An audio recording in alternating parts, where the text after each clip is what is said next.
Okay. Well, hello everyone. My name is Alexandra Flores Quilty. I am the campaign director of Free Speech for People. We are a national nonprofit, nonpartisan organization dedicated to strengthening our democracy. Thank you for gathering us here today for this press conference. We're gathered here on Capitol Hill regarding the introduction of an incredibly exciting new bill introduced by Congresswoman Summer Lee and Congressman Ro Khanna, the Abolish Super PACs Act, Bill number HR 2352. This is an important piece of legislation that addresses one of the most critical issues facing our democracy. A small number of wealthy donors, ultra-wealthy donors, have an outsized influence in American politics, corruptly impacting our elections and our government and making it harder for regular people's voices to be heard. That's why Congress must pass the Abolish Super PACs Act. Today we will hear from bill champions, legal experts, and advocates from grassroots organizations. After the remarks from our speakers, there will be time for a Q&A for the press. There are also a number of live streams here today reaching people from across the country. Thank you to everyone tuning in via the live stream. We are really excited for Americans from across the country to learn about this serious problem facing our democracy and how Rep. Lee and Rep. Khanna's bill will address it. We know that people from every corner of our nation have been waiting for a reform like this. I'm honored to now turn it over to Congresswoman Summer Lee. Thank you all so much. Good afternoon. It's a beautiful day. Spring is here. As summer, hopefully I'll bring us a little farther as we get into the better weather. But thank you all so much. I'm Summer Lee, Congresswoman for representing Pennsylvania's 12th Congressional District, Pittsburgh, Western Pennsylvania. One of, I would say, a district that has known the ills of super PACs way too much. Before we get into that, I do want to thank Congressman Khanna for his partnership on this bill, for the advocacy of the folks who are gathered here with us today, including Free Speech for the People, so many other voices that are here, the speakers who are going to contribute to this really crucial conversation. This is an initiative that is dear to my heart. So we're not going to mince any words today. I think that if you are paying attention to what's going on in our country, then you realize that our democracy is in a free fall. One could argue that our democracy is failing in a sense that if you can see the fissures in your democracy, then we are in big trouble. Our government is run by billionaires. The White House, Congress, and the Supreme Court answer to corporations and the ultra wealthy more than they answer to the American people. 15 years ago on this day, the DC Circuit ruled in favor of Speech Now, effectively putting our democracy up for sale. The decision created what we know as super PACs. It has put our campaign finance in our system straight into the hands of billionaires like Elon Musk and Jeffrey Yaz and a few others. And right now, we're seeing historic levels of spending in each election cycle as we proceed. Last year, we saw some of the most expensive primaries in our nation's history. Not even general elections, primaries, right? To keep folks out of Congress who are representatives of their communities. Everyday people, your neighbors, your family, your local leaders who care about their communities. They can't run for Congress or for office because they're being crushed by millions and millions of dollars. So one of the first lessons we learn in our civic system is one person, one vote. But the reality is right now is that your vote is being obstructed by corporations and billionaires. They're pushing out the voices that you want to be representing you, and they're replacing them with their own voice, making it seem like their will, their agenda, their priorities are yours. Let me be clear. Billionaires do not have a constitutional right to own your government. When billionaires and dark money groups target your district, they're obscuring their agenda and denying you the priorities that you want. That doesn't just look like attack ads work against working class or progressive candidates. It looks like guns in our schools because Congress is too afraid to go up against the NRA. It looks like prescription drug costs that are life-threatening because your Senate is afraid to go up against Big Pharma and lose his or her election campaign. It looks like black and brown people being unable to pick their representatives because groups like AIPAC and others decided that their interests are more important than your communities. It looks like folks like Jeffrey Yass spending millions and millions and millions in Pennsylvania to influence the outcomes of elections, including my own in PA 12. This money isn't fair, and it isn't without motive. Take a look at our Supreme Court justices, right? Those who have been flown out on private jets and put up in luxury yachts, and then they rule in favor of whatever these billionaires want them to do. Look at our White House hosting Tesla commercials because Elon Musk planned to donate $100 million to Trump's super PAC. These things are all connected, and everything is contingent on us getting money out of politics. That's why I'm introducing the Abolish Super PACs Act today to start putting an end to super PACs in our federal elections. This bill would place a $5,000 limit per calendar year on contributions to super PACs, effectively abolishing them. Right now, billionaires and corporations and other wealthy interests are making unlimited contributions to these super PACs to support or oppose specific candidates or causes. This turns into multi-million-dollar campaigns against candidates, usually progressive or working class, to ensure that their interests are protected or codified into law. An average person, for perspective, an average person donates less than $100 to a political campaign. When folks are juggling the cost of eggs, of gas, of housing, of transportation, that $100 is a major commitment into our political system. And it's a commitment that should be honored.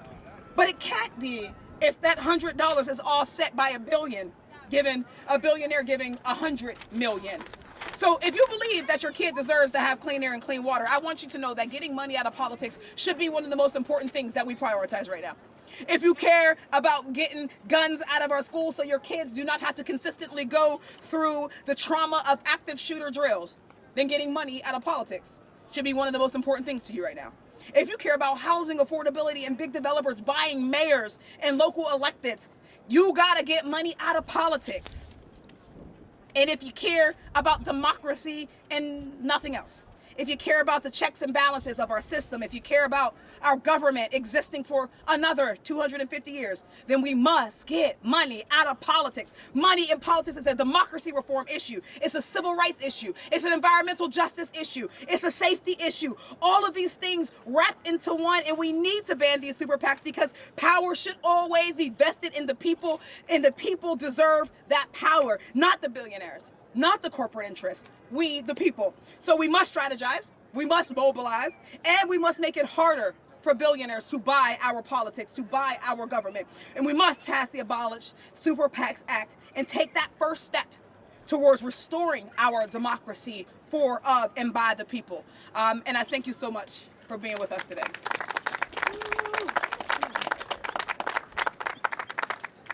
Thank you so much, Congresswoman Summer Lee, for your incredible leadership on this issue.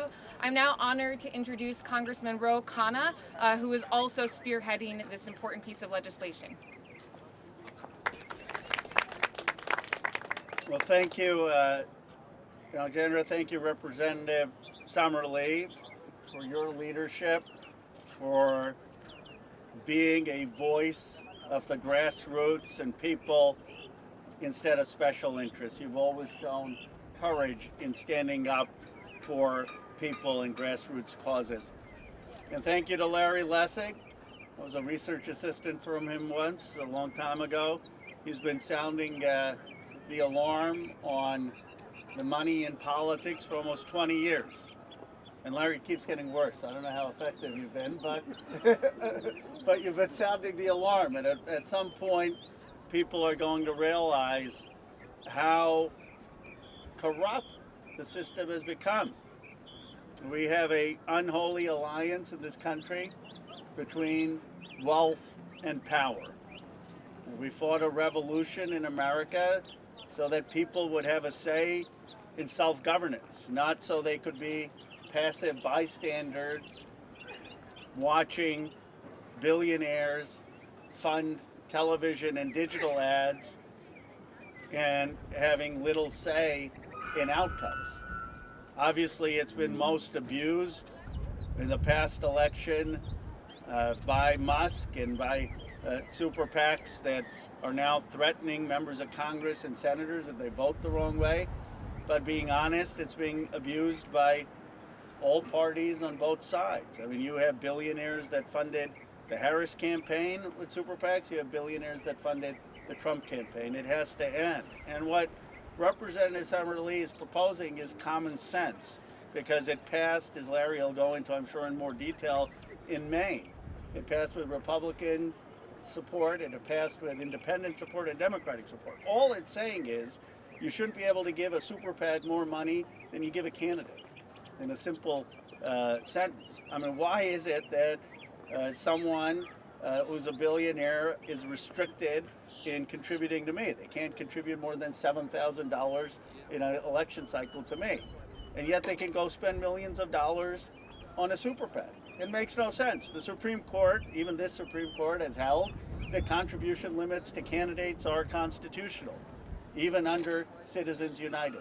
Well, there's no reason if contributions to candidates are constitutional, contribution limits to candidates are constitutional, that you shouldn't have contribution limits be constitutional for the Supreme Court. And Maine passed it, and what Summerlee is trying to do is make sure that what Maine passed with 70% becomes federal law, so that if you want to have a super PAC for $7,000, you can. But what you can't do is have multi-millions of dollars in these super PACs, taking away agency from citizens. There should be a whole group of Republicans here. They should be here more than anyone, because they're the ones who are facing the biggest threats of these super PACs. And it really, I don't view this as a partisan issue. I view this as an issue of restoring the heartbeat of democracy, of restoring a democracy where you have to actually go be in town halls, earn people's votes by knocking on doors and talking to people, not just by relying on a couple of very, very wealthy people to run elections. Let me end with this point. I think that the country at this moment is very similar to where we were in the 1920s. They called them the Roaring 20s. There was, at the time, a lot of technology advance, the automobile, radio, television, and there was a view amongst the entrepreneurial business class, and that view was embodied by Andrew Mellon, who was the Treasury Secretary. He was sort of the quote-unquote billionaire of his time who had come into government. And what Mellon believed is that the country's progress was being led by business leaders and technology leaders, and ordinary Americans sort of were unworthy. He actually called them incompetent. And he said that they were on the public dole, they shouldn't really have a place, just give the power to the technology and business leaders. Liquidate, he said, government, liquidate labor, liquidate stocks, and Herbert Hoover listened to him. And he did exactly that. And then they learned their lesson. We had a Great Depression. And the lesson that we learned was that actually what builds the American economy, what builds our country, are ordinary, hardworking Americans. Well, we learned that lesson up till about now, and now they're trying to unlearn that lesson and go back to the 1920s. Same attitude, different generation. They think they're original, but it's the same story in history. They think they know better than ordinary Americans, and they're making the same mistakes. That's why consumer confidence is down, inflation is up, because we know in this country that it's ordinary Americans who build the nation. And what this bill does is it restores power to those ordinary Americans. So thank you, Summer, for working on it. I hope we can get a wide bipartisan group of our colleagues on this bill. Thank you, Congressman Khanna.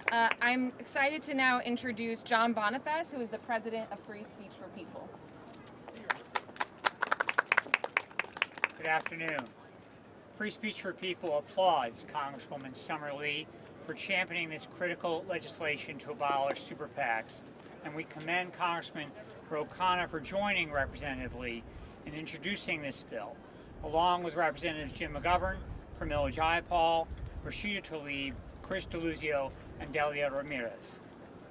Elon Musk is Exhibit A for why we need to abolish super PACs. he used super PACs to funnel hundreds of millions of dollars into the 2024 election, distorting and corrupting the electoral process. As a result, Mr. Musk now holds enormous power in this Trump administration, which he is using to unlawfully attack and dismantle government agencies and programs established by Congress, while ensuring that he stands to reap billions in government contracts. This is rampant corruption. It is obscene and it must be stopped. But Mr. Musk is not the only example of why we need to abolish super PACs. In the 15 years since the U.S. Court of Appeals for the D.C. Circuit created super PACs through its ruling in Speech Now v. FEC, the nation has witnessed the corrosive and corrupting effects of allowing billionaires and other wealthy interests to make unlimited contributions to political action committees. The Speech Now ruling was based on the false premise that since, according to the Supreme Court, independent expenditures cannot corrupt, then unlimited contributions to political action committees making independent expenditures also cannot corrupt. 15 years of history of the corruption associated with super PACs has proven that the D.C. Circuit's ruling in Speech Now was wrongly decided. The Supreme Court has repeatedly upheld limits on contributions to candidates as constitutionally justified to prevent corruption and the appearance of corruption in the political process. Unlimited contributions to super PACs circumvent the very purpose of those contribution limits to candidates. It is long past time to abolish super PACs. This legislation represents a critical step in reclaiming our democracy. We urge members of Congress to join in co-sponsoring this bill and in demanding an end to the big money corruption of our elections and our government. Thank you. Thank you, John. I'd now like to introduce Lawrence Lessig, the founder of EqualCitizens.us and Roy L. Furman Professor of Law and Leadership at Harvard Law School.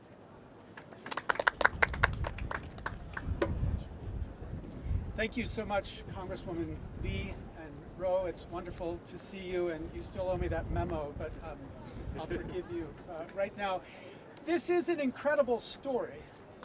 15 years ago today, a bunch of smart lawyers in a court somewhere over there made a mistake.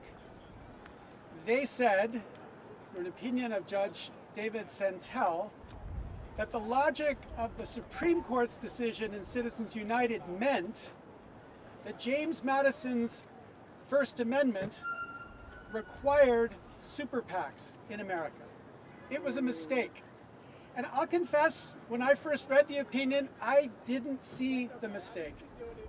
It took an article by the other Larry at Harvard, Larry Tribe and Al Schuler, and Richard Painter and Norm Eisen, to point out that under the logic of Citizens United, there's no reason that you couldn't limit contributions to an independent political action committee.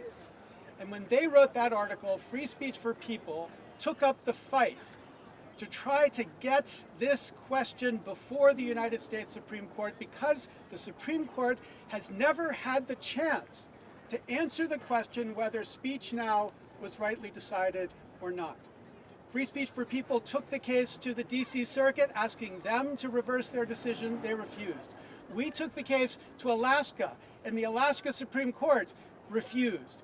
John and I then joined together in Massachusetts to try to get the Massachusetts courts to agree that Citizens United did not mean super PACs were mandatory. We lost. But last year, on Election Day, the people of Maine voted 74.9% to enact an initiative which is exactly the law that Summer Lee and Ro Khanna want Congress to enact. And that initiative has now been challenged, surprise, surprise, by a group backed by Leonard Leo, one of the most important super PAC advocates in America, and it is working its way up the courts. I think by the end of May, we will have a decision by the district court that will then give us a chance to go to the First Circuit, which has never considered the question, And I'm confident they will get the right answer, and then we can take it to that court and give that court the chance to correct an extraordinarily embarrassing mistake. You know, I make lawyers for a living. The idea that we've had 15 years of this mistake, this legal mistake, destroying the opportunity for democracy in America is an embarrassment to my profession. And I want us to fix it so that we have a chance again to have a democracy that answers, number one, to the people. As Madison said, he promised this House would be, quote, dependent on the people alone. And he then went on to say in Federalist 57, by the people I mean, quote, not the rich more than the poor. Well, that conception of democracy has been deeply corrupted, not by the Supreme Court. We have a lot to disagree with that court, but not by that court, by a mistake of a lower court. And we're going to fix it, and when we do it, this legislation will be constitutional and we'll have a chance to restore something important in America's democracy again. Thank you so much. Thank you, Mr. Lessig. I want to highlight also in Maine just the incredible amount of bipartisan support amongst Maine voters for this issue. And I think that more than anything also, in addition to this movement in Congress to address this issue, there's also the need to build a powerful grassroots movement, and so many people are ready to take up that fight. So I'm excited to introduce Akib Yaqub, who's the Chief of Staff of Women's March. Hey y'all, good afternoon. Thank you all for being here and for joining us.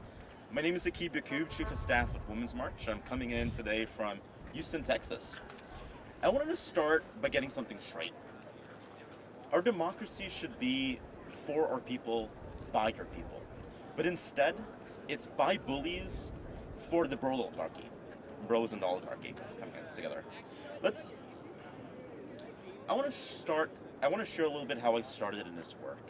I started organizing my friends, my classmates, and my neighbors in middle school. It was about 19 years ago. And a couple years later, some law folks out here made some rules and made way for super PACs. And super PACs then allowed billionaires to come through and push agendas that on their own couldn't pass by the will of the people. Across the country, across the US, we are everyday folks. We are teachers, we are nurses, we are construction workers, we are organizers. We're out here knocking on doors. We're out here looking our neighbors in the eyes. We're out here doing everything we can to leave our communities better than we found them. That is democracy. That's what practicing democracy looks like. Super PACs allow billionaires a backdoor into the system. They are making and cutting deals, spending unlimited cash to decide elections before we even get a chance to vote. This bill, the Abolish Super PACs bill, draws a line in the sand. It says enough backdoor dealings, enough loopholes for billionaires, enough billionaires buying our elections. It gives power back to everyday people across our country. And it says to all of them, we are here, and this is how we want our futures to be, not one driven by billionaires. We're grateful for Representative Khan and Representative Summers for bringing this bill today forward for the people and standing with us for a future we all deserve and want. Thank you. Now I'd like to introduce Lauren Manis, who is the Political Director of If Not Now movement. Hi everyone, my name is Lauren Manis. I'm Political Director with If Not Now, a movement of American Jews organizing our community to end U.S. support for Israel's system of apartheid and demand equality, justice, and a thriving future for all Palestinians and Israelis. My shirt here, if you can see it, says Jews Reject AIPAC, and that's because we refuse to let right-wing billionaires speak on behalf of our community, tell lies, and villainize leaders like Representative Lee, all for their unpopular pro-war agenda. Right-wing billionaires will stop at nothing to achieve their agenda of unlimited wealth at the expense of the destruction of our democracy, free speech, genocide, a burning planet. Our elections are simply not democratic as long as billionaires can buy and sell seats at their whim. Instead of a contest between which candidate is most favored to represent a district, elections have become a contest for which corporate interests, whether big oil, APAC, tech companies, can spend the most money. And super PACs are just one tool in the right-wing toolkit to dismantle our rights and freedoms. Across the board, right-wing billionaires are threatening our civil liberties, whether it's having our voices heard through elections or being able to freely and safely express dissent on our campuses, in our workplaces, and in our communities. As Elon Musk annihilates the government programs that so many of us need to survive, only to redirect trillions to his space exploration pursuits, he is also committed to pouring millions of dollars into primary elections to defeat any candidate that stands in his way.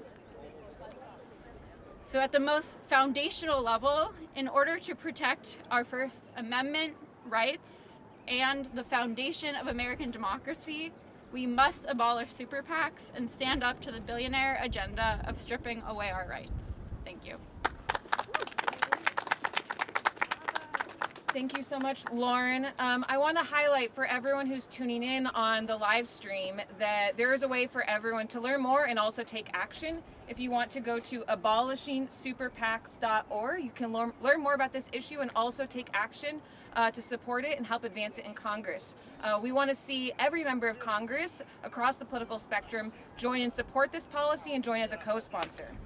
We're now going to move over to the Q&A. I'm going to turn over to Congresswoman Lee to lead us in that, but all of our speakers are available to answer questions from the press. Thank you. Appreciate you for doing this, Congresswoman. You've been very vocal about the impact and influence of money on politics as it pertains to your particular district and your particular campaign. So I was wondering if you could share a little bit about what it would look like, what your campaigns would look like if super PACs didn't exist. What would it look like for a woman like you, for all the folks out there who feel as though they can't do what you've done? What would it look like if money in politics weren't? I actually really appreciate that question, because when you think about the people who are most vulnerable to this type of spending, it's almost always working class people, black and brown people, right? We're the folks, the type of candidates who are less likely to have just access to the type of money that your traditional candidate is expected to have. When you first run for anything, right, the first question that people usually ask you is, how much money can you raise out of your own phone, right? Can the higher the level that you want to run for, the more that the number is, right? If you want to run for Congress, can you raise $1 million out of your own network, your own Rolodex? And for working class people, the answer is always no. We couldn't possibly. But so many institutions, so many community organizations, just the entire system really judges viability of candidacy based on that one ability. Before we get into any other thing, what is your background? What is your resume? How have you worked or served in your community? What is your agenda? What's your platform? The question is can you raise money? But it doesn't stop there, because that's only part one of that question. The second part of the question is can you do it consistently? So if for us, you have to run every 2 years, are you able to raise that $1 million now? With the, as we talked about, the most expensive House races in history, that number for Congress is closer to $5 million, $10 million, $20 million. Can you raise $20 million every 2 years? The answer is no, for an increasingly large number of people, right? So if you're just a working class person and you have working class ideas and working class priorities, they're less likely to ever see the light of day in a place like this. But what is likely to see the day are people who are willing to answer to corporations, to the corporate billionaires. But also what it does is it makes people more cowardly. People who maybe come with, I want to run because I'm a young black woman from the working class and I want to talk about public education, or I want to talk about environmental racism, or I want to talk about the cycles of gun violence, or whatever it is that comes from your community, your district. Well, now that agenda is replaced by the agenda of whoever can give you the most money, whoever can keep other people out of your race by not giving that money to them. So it completely turns on its head what our electoral system is supposed to be about, which means that it just keeps working class people out of politics. So we're going to see a system where we get more and more and more wealthy folks from particular backgrounds and fewer and fewer and fewer people from the type of backgrounds, the type of communities that we want. In our system, this is supposed to be a representative democracy. We have 435 House districts, which means that we're supposed to have 435 distinct perspectives in this place. But we cannot have that with this type of money in politics. We just can't. Congresswoman, Elon Musk is now spending in Florida's 1st and 6th congressional districts with special elections, also in the Wisconsin Supreme Court race. But we've seen across the country over the past week in red and blue districts, there's been this backlash to Doge. Is there a liability for Elon Musk, in your mind, getting involved in some of these races? I think that we should make a liability, right? There should be a legal liability to operating in our system that way. When we think about the limitations that we put, we are constitutionally, capable of putting limitations on the ways in which we engage systems, right? We recognize that speech is, money into politics is freedom of speech, but we still put limits on that. For instance, you can only give me $3,500 for a primary, another $3,500 for a general. We can put limitations on that so that we can keep the system operating in the way that is naturally intended to do. But where we have someone who has this type of unfettered money, access to money, who can then kind of funnel that into these types of super PACs where they are not as regulated as they are, right? Then that just allows them to just basically get around the rules that we have. And we recognize that, but for him spending the type of money he spent, he would not be taking press conferences out of the White House, out of the Oval Office. So the liability, I think, will come from the people, obviously. That's the final fail-safe in so much of what happens within our democracy, whether or not the people have determined that they think it's unacceptable the way that we act. I think that people think it's unacceptable that he has access to their data. I think they think it's unacceptable that he has conflicts of interest, that he is clearly bringing to, working through, and that's what obviously informs even the way that he navigates through Doge, right? I think people think it's unconscionable and out of and really beyond the pale that, somebody like him has that type of access to our leaders who has not been elected. So I know that across the country, polls and anecdotal evidence will show you that it is a liability for him to move that way. But the problem with money in politics is that it doesn't matter, because the super PAC doesn't say Elon Musk super PAC. It says America super PAC or America first. None of these super PACs are named for what they actually do, which is what allows them that cover, that veil of secrecy to be able to move. By the time people actually realize who's putting the money in, it's almost always too late. The damage has already been done. And not only that, is that we have very loose regulations for what you can say through your spending, what type of information or disinformation you can spread. We know that he's one of the biggest perpetuators or spreaders of disinformation on X, his own site. We know that. That is objective fact. What would keep him from being someone who spreads disinformation through his super PACs, through ad buys and through text messages? So that's why we need more regulation, but also that's why the people are fed up. Congressman, what made you decide not to have more of a public financing role, as some Democrats have suggested, and keep super PACs in some way intact? This does keep super PACs in some way. It just puts limitations on them, the same way that you or I have a limitation to spend on a candidate directly. What would make a super PAC less corrupt or more free to be able to just work with unlimited amounts of money? We are simply saying that if you cannot give a candidate unlimited amounts of money, which you shouldn't be able to, you shouldn't also be able to then funnel it or aggregate it in a super PAC that has very, very little oversight and accountability. When it comes to the rest of just the portfolio around getting money out of politics, in Citizens United, campaign finance reform, I think these all go hand in hand. This is one piece of the puzzle, but there are others. There are some that have been introduced in the past, and we expect to be introduced probably within weeks, or if not sooner. Within Congress. This is a complement to that. The end game is that we want to restore a true democracy. We want to restore a fairness to the system that simply doesn't exist anymore, and that we see is growing out of control at a rate that I'm certain even the Supreme Court could not have, or maybe should have been able to predict after in Citizens United, should have been able to predict after Free Speech Now, and so many of the other instances that came up. So I know that Representative Conness said that this is a problem that's on both sides. So I don't expect you to get cooperation from Republicans, especially in this administration.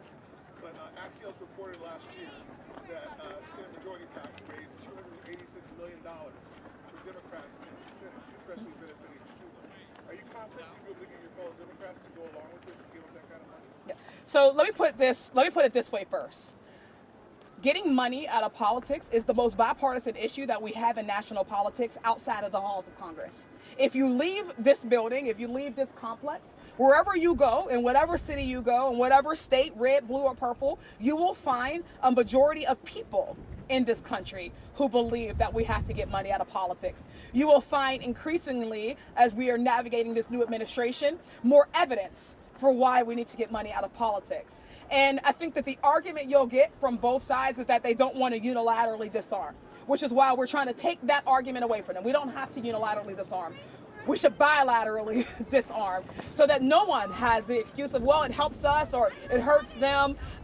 We want it out so that everybody has an even playing field to play on. So yeah, I expect that we're going to get pushback. I think that both sides, now I'm going to say both sides, I don't speak for both sides. I know that on our side, we have given a lot of lip service, particularly to ending Citizens United. It's one of those things that we say often. We want to end Citizens United.